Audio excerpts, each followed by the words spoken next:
Dostlar, yeni mahnımız gəlir inşallah. Sevərəm mahnısından sonra. Sevərəm mahnısı trendə düşdü.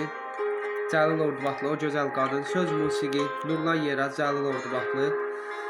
Yeni işlər gələcək, gözləmədə olun.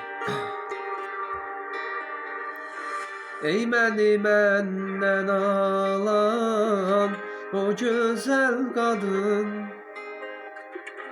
niyə özgəsinə sən salmısan meyil?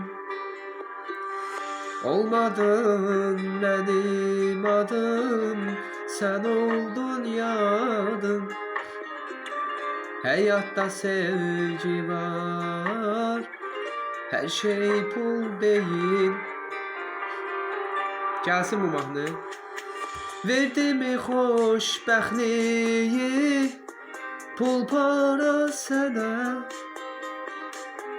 Pul üçün sevgini məhv elədin sən. Dəyməzdin dəyəri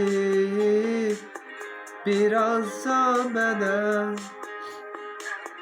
Cənnət eləyərdim bu dünyanı.